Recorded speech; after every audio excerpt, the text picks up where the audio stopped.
नमस्कार बच्चों, मैं नीता शर्मा आज आपको कक्षा 7वीं के पाठ 4 भाईचारा की पीडीएफ यानी क्वेश्चन आंसर, शब्दार्थ और भाषा और व्याकरण के प्रश्न उत्तरों का अध्ययन करवाऊंगी। लेकिन ये समझाने से पहले हम इस चैप्टर की थोड़ी सी पीडीएफ देख लेते हैं। ये कविता बहुत इंटरेस्टिंग थी। हमने अपने पिछले वीडियो में ये कविता पढ़ी थी। इसके जो कवि हैं वो भवानी प्रसाद मिश्र हैं।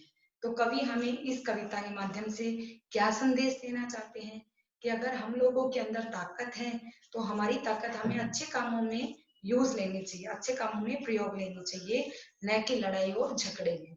तो आइए हम पहले इसका एनिमेशन देखते हैं और फिर प्रश्न उत्तर।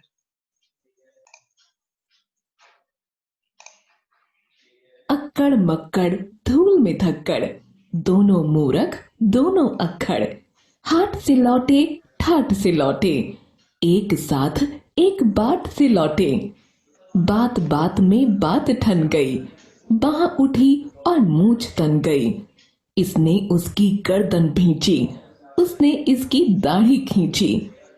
अब वह जीता अब यह जीता, दोनों का बन चला फजीता। लोग तमाशाई जो ठहरे, सबके खिले हुए थे चेहरे। मगर एक कोई था फक्कड़, मन का राजा कर्रा कक्कड़। बढ़ा भीड़ को चीर चार कर, बोला ठहरो गला फाड़ कर। अक्कड़ मक्कड़ धूल में धक्कड़, दोनों मूरख दोनों अक्कड़। गर्जन गूंजी रुकना पड़ा, सही बात पर झुकना पड़ा। उसने कहा सही वाणी में, डूबो चुल्लू भर पानी में। ताकत लड़ने में मत खो, चलो भाईचारे को बो। खाली सब मैदान पड़ा है, आफत का शैतान खड़ा है। ताकत ऐसे ही मत खो, चलो भाईचारे को बो। सुनी मूर्खों ने जब बानी, दोनों जैसे पानी पानी। लड़ना छोड़ा अलग हट गए, लोग शर्म से गले छट गए। सबको नाहक लड़ना अखरा, ताकत भूल गई सब नखरा। गले मिले तब अक्कड़ मक्कड़, खत्म हो गया धूल में धक्कड़। शब्दार्थ। नंबर 1, ठाट यानी शान और शौकत। वह देखो ठाट से बैठा है यानी शान शौकत से बैठा है। नेक्स्ट देखिए तमाशाई। तमाशाई अर्थात तमाशा देखने वाला दर्शक। गर्जन जोर की आवाज। पानी पानी शर्मिंदा होना। फक्कड़ गरीब होते हुए भी मस्त रहने वाला। नाहक बेकार या व्यर्थ में। अखरना बुरा लगना।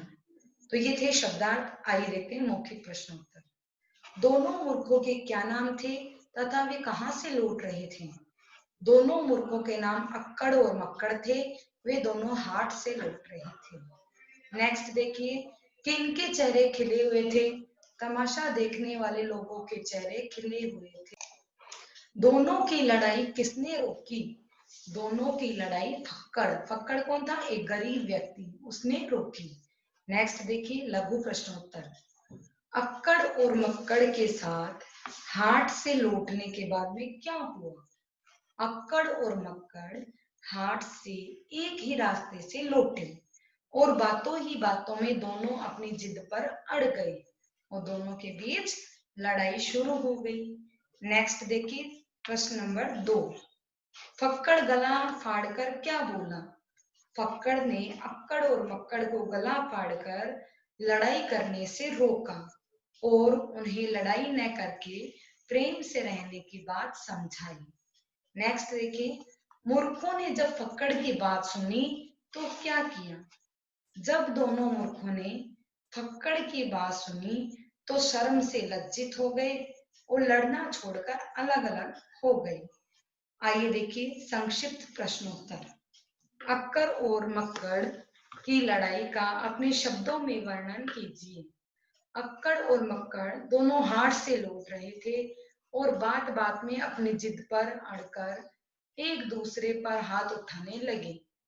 दोनों की मूछें तन गई और एक ने दूसरे की गर्दन पकड़ी तो दूसरे ने पहले की दाढ़ी।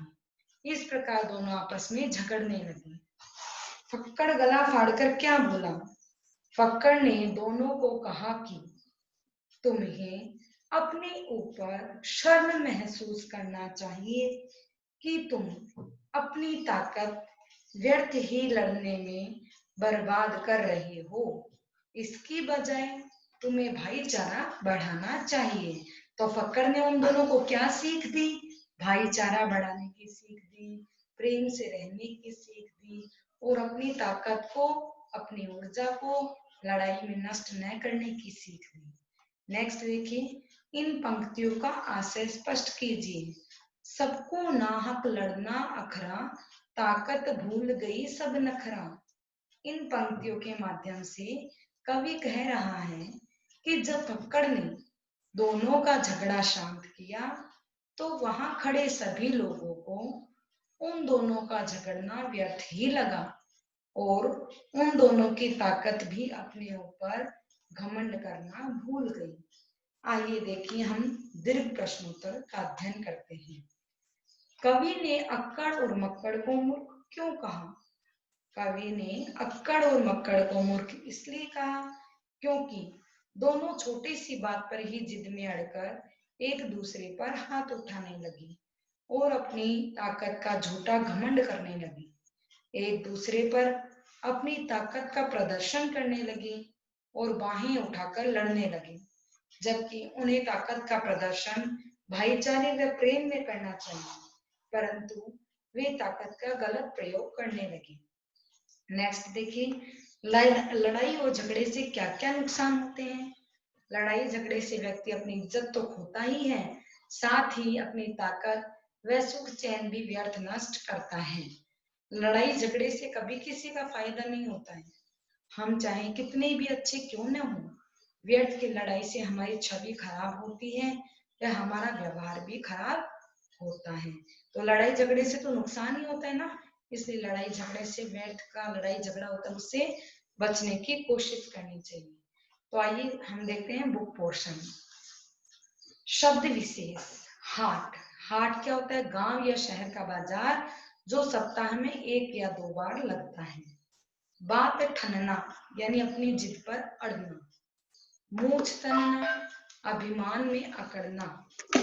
फजीता होना, काम बिगड़ना। चेहरे खिलना, प्रसन्न होना। चुल्लू भर पानी में डूबना यानी शर्म महसूस करना। आगे देखिए, मौखिक प्रश्न का अध्ययन हम कर चुके हैं। अब देखिए रिक्त स्थानों की पूर्ति। बाह उठी और मूछ तन गई, मगर एक कोई था फक्कड़। बोला ठहरो गला फाड़कर, सुनी मूर्खों ने जब बानी, दोनों जैसे पानी पानी। सबको नाहक लड़ना अखरा, ताकत भूल गई सब नखरा। निम्नलिखित पंक्तियां पढ़कर दिए गए प्रश्नों के उत्तर दीजिए। उसने कहा सही वाणी में, डूबो चुल्लू भर पानी में। ताकत लड़ने में मत खो, चलो भाईचारे को बो। उसने किसके लिए प्रयोग किया है? उसने कहा, तो उसने शब्द किसके लिए? फक्कड़ के लिए प्रयोग किया गया है। उसने लड़ाई रोकने के लिए क्या किया? उसने कहा अपनी ताकत को लड़ाई में बर्बाद न करो, भाईचारे के साथ रहो। क्या उसकी बात मानी गई? हाँ, दोनों उसकी बात सुनकर शर्मिंदा हुए। वक्ता व श्रोता दोनों की एक एक विशेषता बताइए। वक्ता कौन था? फक्कड़। तो वक्ता विवेकशील था, जबकि श्रोता, दोनों श्रोता यानी सुनने वाले कौन थे? अक्कड़ और मक्कड़। ये कौन थे? मूर्ख थे। आगे देखिए, निम्नलिखित वाक्यों में से कौन से ऐसे वाक्य हैं जो हमें कविता का संदेश देते हैं? तो देखिए, आपस में लड़कर अपनी शक्ति दिखाना जरूरी है? गलत, ये संदेश थोड़ी ना देती हमें कविता। नेक्स्ट देखिए, छोटी छोटी बातों पर झगड़ा करना मूर्खता है? यस, ये सही है। लड़ते हुए लोगों को देखकर आनंद उठाना चाहिए? गलत। लड़ने से शक्ति क्षीण होती है? सही। अधिकतर झगड़े झूठे अभिमान के कारण होते हैं? सही। इसके नीचे देखिए, कुछ शब्दों में और कुछ वाक्यों में ये प्रश्नोत्तर हमने अभी कर लिया है। आइए इसके बाद हम देखते हैं भाषा और व्याकरण से संबंधित प्रश्नोत्तर। तो देखिए, कविता में प्रयुक्त इन मुहावरों से वाक्य बनाइए। बात ठनना यानी किसी बात पर अड़ जाना।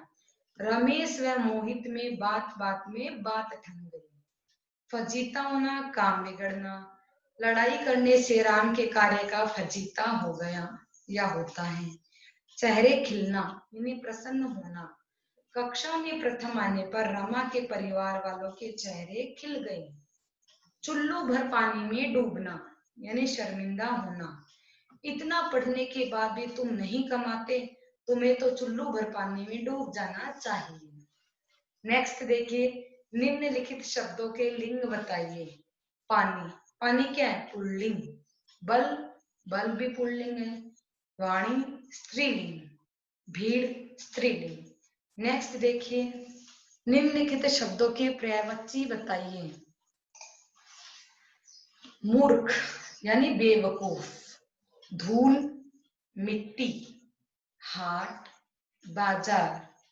जीत विजय। कविता में प्रयुक्त तुकांत शब्दों की एक सूची तैयार कीजिए। अब कविता को पुनः देखकर कवि कौशल पर ध्यान दीजिए कि उन्होंने किस प्रकार शब्दों में भावों को प्रयोग कर तुकांत शब्दों का प्रयोग किया। तुकांत का मतलब क्या होता है? लास्ट के जो शब्द होते हैं उनमें तुक मिलना। इसके उपरांत आप भी तुकांत शब्दों के सारे कविता बनाइए। देखो, मित्र बनो घर सच्चे बनना, वरना ऐसा करना मत, आ जाए कोई भय कभी डरना मत। तो इस प्रकार देखो, मत मत लास्ट में दोनों के क्या है? तुकांत हो रहे हैं। लास्ट के जो पंक्ति है उसमें तुक मिल रहे हैं। तो इस प्रकार ये हमारा चैप्टर संपूर्ण हुआ। तो आप इसको अपने कक्षा टेस्ट के लिए रिवीजन कीजिए। धन्यवाद।